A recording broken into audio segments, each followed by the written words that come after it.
देखिए क्वेश्चन ये पीएमटी 2006 का है। क्वेश्चन को ध्यान से सुनिएगा।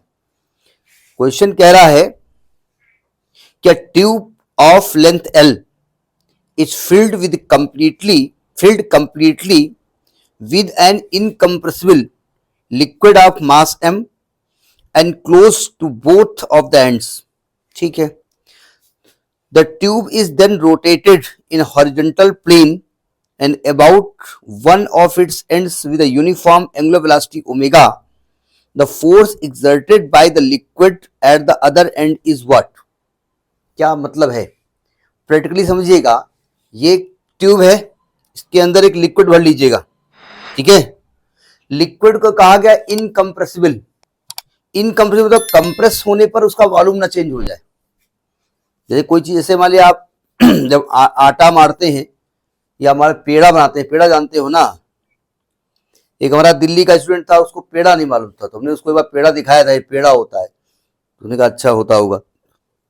तो भाई पेड़ा बनाया तो एक लिक्विड होता है ना वो,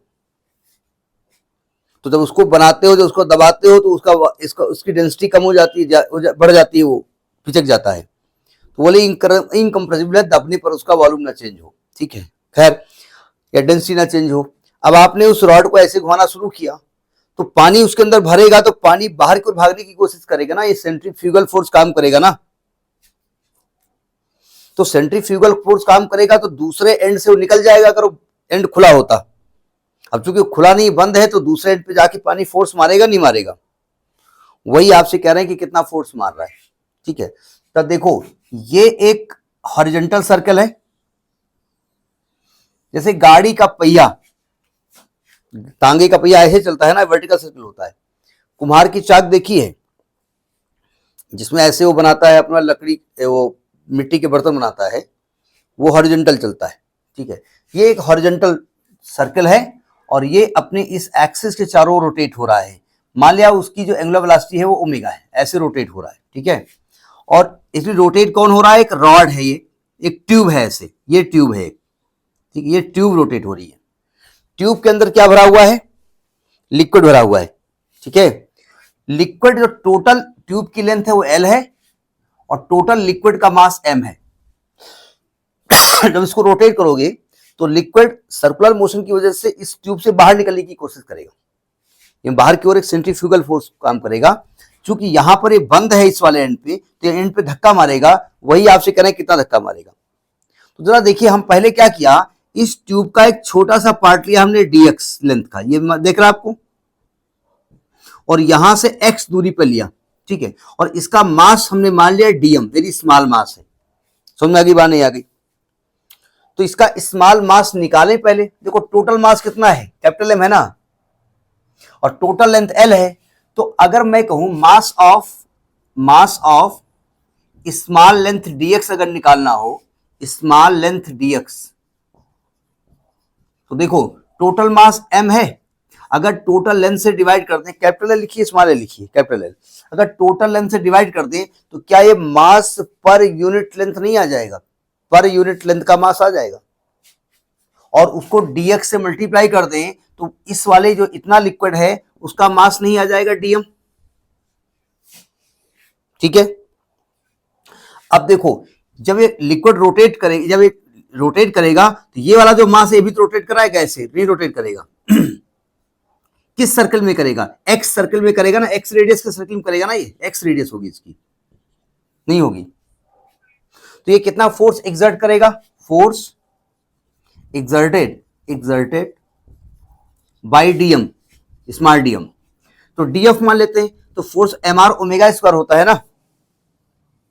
भाई सेंट्रीफ्यूगल फोर्स काम करेगा ना, फोर्स कौन सा यहां लगेगा? सेंट्रीफ्यूगल फोर्स बाहर की ओर, सेंट्रीफ्यूगल फोर्स। भाई टोटल मास बाहर की ओर फोर्स लगाएगा, बाहर की ओर एक फोर्स लगाएगा, उसमें से इतना वाला जो फोर्स लगा रहा है वो निकाल रहा हूं मैं। फिर बाद में उसको सिग्मा लगा देंगे, इंटीग्रेट कर देंगे, टोटल फोर्स निकल आएगा। तो एम आर ओमेगा स्क्वायर होगा ना, एम हो गया डीएम, आर और आर हो गया आपका एक्स, और ओमेगा स्क्वायर हो गया ओमेगा स्क्वायर। सही कहा मैंने? अच्छा, डीएम की वैल्यू जब निकालेंगे तो क्या आएगा?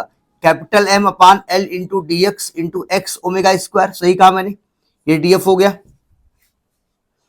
अब आपको पूरी ट्यूब पर निकालना है, तो यहां से लेकर के यहां तक इंटीग्रेट कर दो। तो फोर्स